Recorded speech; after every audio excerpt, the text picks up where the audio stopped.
Breakups are tough, even when you know they're for the best. I've been trying to keep myself together after splitting up with my boyfriend of 2.5 years. I don't really want to get into it. It wasn't messy or dramatic.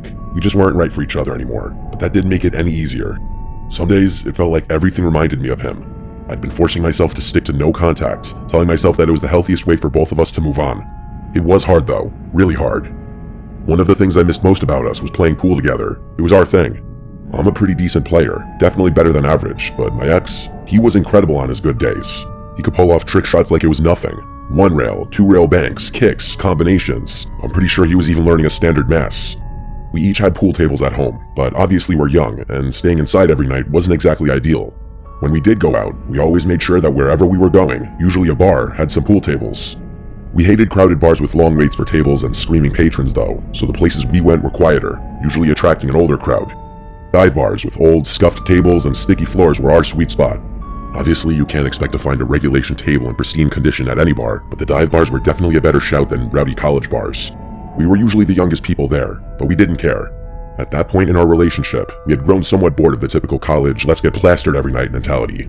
Plus, even though I'm kind of shy, my ex was pretty charismatic and would get along with anyone. Us not being total newbies at pool didn't hurt either.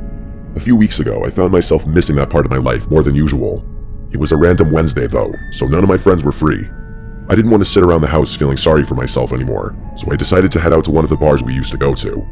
I told myself it wasn't about nostalgia, that I just needed to get out. Believe me, I'm not the type of person, nor do I usually have the confidence to go out myself, but I was feeling some type of way that night. The bar was exactly the same as I remembered. Dim lighting, worn out stools, a jukebox in the corner. The familiarity was comforting, but it also stung. The memories came flooding back, and I almost turned around and left right then, but I forced myself to stay. After grabbing a few drinks, I wandered over to one of the pool tables and started idly chalking a cue. I'm not really sure what I was planning on doing there. Playing alone would have been a little odd. Luckily, my question was answered because a guy walked over. He was maybe in his mid-20s, the only person in the room even close to my age. He leaned against the table and asked if I was up for a game. I nodded and told him to rack him up. He put some money in the slot and started racking the balls. I laughed to myself as he racked them wrong, but I didn't say anything. We played a few rounds, and I started to relax. He wasn't bad, not as good as my ex, but not terrible. I wasn't going easy on him though. I won every rack we played. We chatted as we played, and he even bought me a couple of drinks. He was friendly enough, but it quickly became clear he wasn't the brightest guy in the world. I like sharp and quick-witted guys who can hold their own in a conversation. This guy, not so much. Still, I didn't mind. It felt good to just play and talk and not overthink things for once. I was having a good time. After the 4th game, he popped the question, asking if I wanted to go back to his place. The question caught me off guard, but I guess I couldn't have been too shocked. I froze for a second before shaking my head. I tried to make it playful, saying he'd need a second date for that. In all honesty, I just didn't want to move so quickly. I guess I wouldn't have been totally opposed to taking things further with him, but a random Wednesday night wasn't the time for that. I guess I didn't do a good job turning him down though, because his entire demeanor changed. His smile dropped, and he literally started scowling at me. I was not prepared for what happened next. He said, "Are you serious?" and grabbed my wrist, saying something about spending all that money on those drinks. Before I could respond, he snatched my purse too. I had never been in a situation like that, so instead of screaming or fighting, I just kind of froze up. Even though we were in a public place, I was still terrified. Luckily, a couple of older guys at the bar noticed what was happening and stepped in. I'm honestly not sure what I would have done had they not. One of them told the guy to let me go. The guy glared at me, muttered something under his breath, and threw my purse back onto the table before storming right out of the bar. My heart was still racing, and I thanked those guys profusely for helping me out. That was it for me though. I called an Uber and left the bar, still kind of shocked and trying to process what had just happened. I decided to close my eyes in the Uber. I must have fallen asleep because the next thing I remember is the Uber driver gently waking me up. We were parked across the street from my house. I thanked him, got out of the car, and started walking toward the door. As I rummaged through my bag for my keys, I impulsively checked my phone for the first time since leaving the bar. That's when I saw it. That god-awful notification, AirTag found moving with you. I nearly dropped my phone. My hand started to shake as I rummaged through my purse, tossing aside my wallet and makeup until my fingers brushed against something unfamiliar. I pulled it out and stared in disbelief. There was literally an AirTag in my bag. A wave of panic hit me, way worse than what I was feeling earlier. I was still standing in the middle of the street, so I threw it on the ground and stomped on it a bunch of times until I was sure it was broken. I fought back a scream and started breathing heavily. The cold wasn't helping. I needed to get inside. I looked around frantically, but the street was completely empty. Whoever had planted the AirTag, probably that guy from the bar, would know exactly where I was. Maybe not my exact house, but the street for sure. The houses on my street are large and spaced out, so he'd definitely be able to narrow it down. I grabbed my purse and sprinted to the back door, fumbling with the lock before finally getting inside. I slammed the door behind me and locked it, my heart pounding so hard it felt like it might burst. I was safe, but I couldn't stop shaking. I walked up to my room, wondering how I had gotten myself into this mess. Normally I'm asleep by 10 and out cold for 9 or 10 hours, but there was no way I was going to sleep that night. I looked out my bedroom window, thinking maybe the scenery would lull me to sleep or something. As I was looking out the window, kind of mindlessly, I noticed an old, beat-up Lincoln drive slowly past my house. Nothing too unusual, but it was kind of late for cars to be driving on a residential road. But then it came back from the opposite direction, and I knew something was wrong. It passed even slower the second time, like the driver was scanning the houses. I didn't want to face the reality of the situation, but when it passed a third time, I had no choice. It was the guy. It had to be. He was trying to find my house. I wanted to scream again. The next time the car passed, the driver's side window was rolled halfway down. I wanted to call the police, but I didn't want that guy to know he was in the right area. I know that doesn't make any sense, but I was so scared and couldn't think straight. The next time the car passed, the driver's hand was hanging out of the window, holding something. It looked like a knife. And then, instead of driving past, the car stopped in the middle of the road, right across from my house. I ducked down, my heart beating a million beats a minute again. I stayed there, crouched below the window, too terrified to move. By the time I looked up, the car was gone. I waited for what must have been an hour, but it didn't come back. The next morning, I told my parents everything. My dad scolded me for not calling the police, but I told him I was too scared to. He called a buddy of his, a police chief, to ask for advice. His friend said there wasn't much they could do without more evidence or the car's plate number, which I hadn't been able to see. His friend told us to call the police immediately should we ever see that car again. I didn't leave the house for days. Even now, I'm really scared that he's waiting somewhere and he's going to see me enter or exit my house again. I haven't seen the car since though, so maybe the nightmare's over.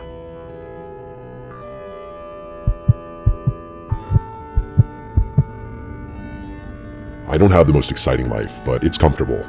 I'm 40, single, no kids. Some people might find that depressing, but honestly I don't mind. I've got a steady job, a decent house, and no one to answer to but myself. I work as a bartender at a high-end luxury rooftop in a neighboring town, catering to the kind of clientele who think regular bars are beneath them. I don't live anywhere near that level of luxury myself. My place is in a pretty middle-of-the-pack neighborhood, about 20 minutes away, but working there has its perks. The tips are amazing, people in that area aren't shy about throwing money around, and the rotating crowd keeps things interesting. Since the bar is upscale, we don't have the typical regulars you find in a dive. I like that. I never quite liked how close some customers would get with me, or any other bartender for that matter. Maybe that's just me though, I like to keep to myself. I should probably mention that my name's Kevin, that'll be important later. It was a Friday night, our busiest night. The place was packed as usual, with groups of friends clinking glasses, couples on date nights, and a few folks who probably wandered in just to feel important. I always like playing a mental game with my patrons. I try to figure out which ones are pretending to be something they're not. You can tell a lot about people by the way they order a drink. The ones who ask for complicated cocktails are usually trying to impress someone. The ones who order a whiskey neat, they've had a day. I had my eye on a couple at the end of the bar who were down to their last sips of wine. It's always better to offer a refill before they wave you down.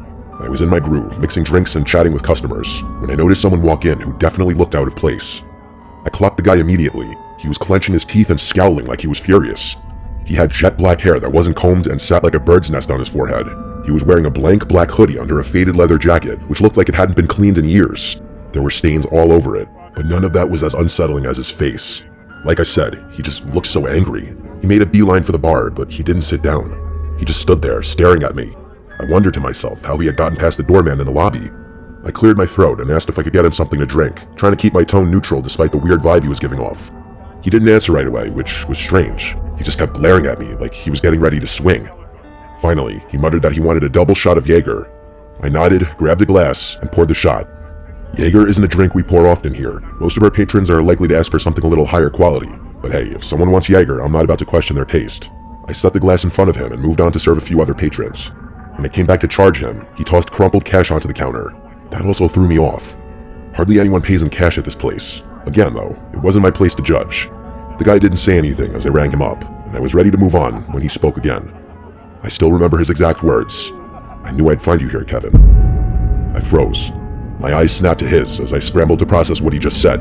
I put the glass in my hand down and demanded to know how he knew my name. I didn't want to make a scene, so I kept my voice low, but I hoped he got the gist of how serious I was. He didn't answer my question, just stared at me with the same angry intensity. Finally, he said, "I know what you did." Before I could ask him what he meant, he turned and walked towards the elevators. I wanted to yell something or chase after him, but I decided against it. I was on the clock. I couldn't just neglect my job. Instead, I just stood there for a moment, completely thrown off. I was honest to God confused out of my mind. I didn't recognize him in the slightest. I couldn't think of anything I had done that would warrant such a cryptic statement. I'm no saint, but I don't go around making enemies. It put me in a sour mood for the rest of the night. When my shift finally ended, I drove home, but I couldn't stop thinking about what had happened earlier. I racked my brain for literally any explanation that made sense, but couldn't think of any. By the time I ended up going to bed, I was still relatively unsettled by the whole thing. Sometime in the middle of the night, I woke up randomly. I wasn't really sure what woke me up, as I didn't have to go to the bathroom and I'm usually the type of person to sleep through the night. I didn't hear or see anything, but something felt off. Without moving, I kept my eyes open, waiting for them to adjust to the darkness. After about a minute, I saw something that gave me an adrenaline rush of fear. There was a dark mass in the corner of my room, next to the door. It was just standing there, but I was 100% sure it was something that didn't belong in my room. I felt my heart start to race, but I forced myself to stay still, pretending to still be asleep. Someone was in my room. I repeated that thought to myself like 6 times before truly processing it. I knew I had to do something. I counted silently to 3, and in one quick motion, I sprung out of bed, screaming like a crazy person. I was prepared for a fight, but the figure didn't come toward me. Instead, he bolted for the door. As he moved, I heard something clatter to the floor. I chased after him through my house, but by the time I reached the front door, it was wide open, and whoever had been in my room was gone. I wanted to run out into the yard to look for him, but I was worried that I'd be walking directly into a trap. Instead, I made what I still think is the smart decision and slammed the door shut and locked it. I thought back to the clatter I had heard earlier in my room. I walked back to my bedroom, turned on the light, and froze. In the corner of the room, there was a knife, just laying there on the floor. It was one of mine, taken from the kitchen. I felt sick. Whoever I had just chased was planning to hurt me, possibly kill me. I called the police right after that, and they quickly arrived and searched both my house and my yard, but found nothing. I gave a description of the man from the bar, and the police got the video footage from my bar, but they haven't been able to find him yet because I haven't heard anything. The thing that freaks me out the most is that I know for a fact I had locked all my doors that night. I locked them every night. During their search, though, the police were never able to figure out how that man entered my house. None of the windows were broken or unlocked, and there was no sign of forced entry. To this day, I still have no idea how he got inside. I haven't seen him since, but I would be lying if I said I don't think about this encounter often.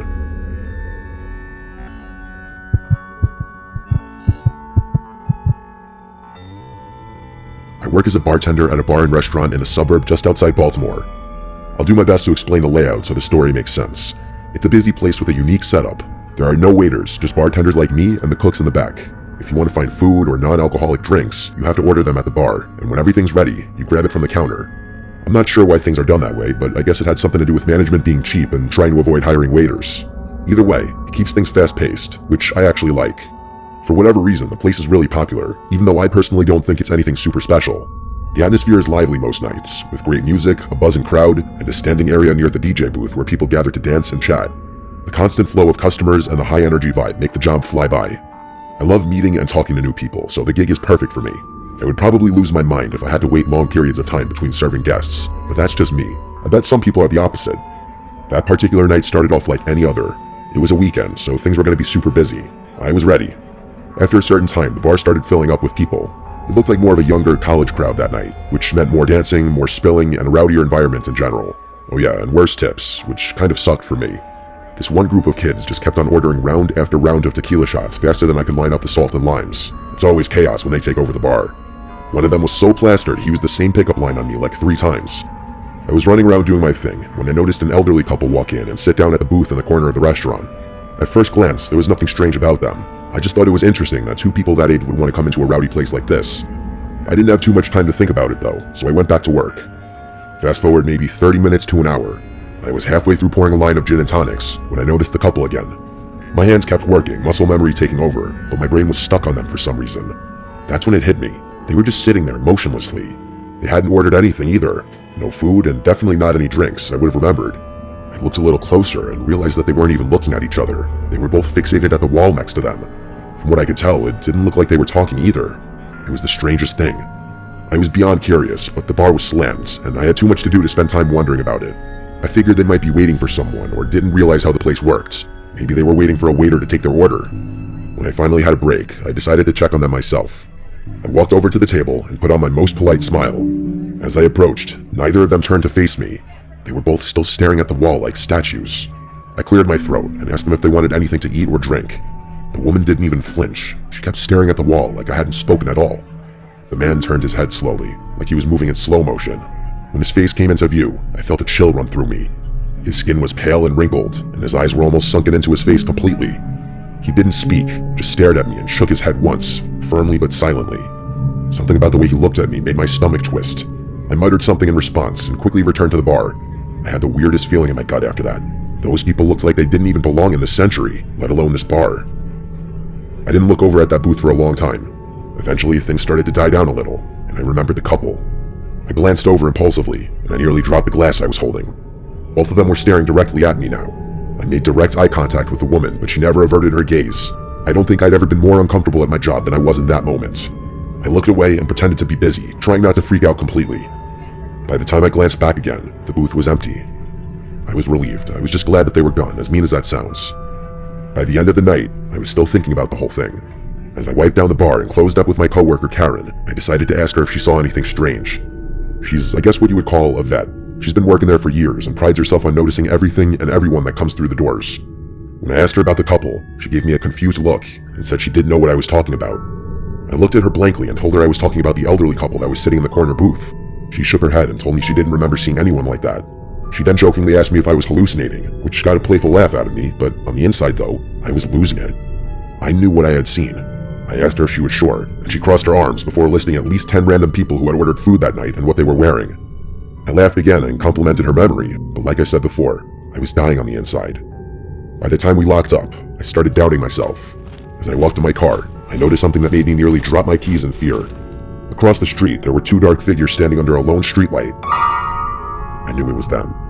I wanted to scream, but the sound wouldn't come. I didn't wait another second. I jumped into my car, locked the doors, and sped out of the lot without another look. The drive home was awful. I was trying not to break down the whole time. I just kept repeating, "Oh my God," over and over. I had so many questions. Had Karen somehow missed them? Were those people even real? Was I going insane? I couldn't explain it. I thought I was going crazy. I wish this story had a resolved ending, but it doesn't. I never saw those people again. I never got any kind of explanation. I don't think I ever will.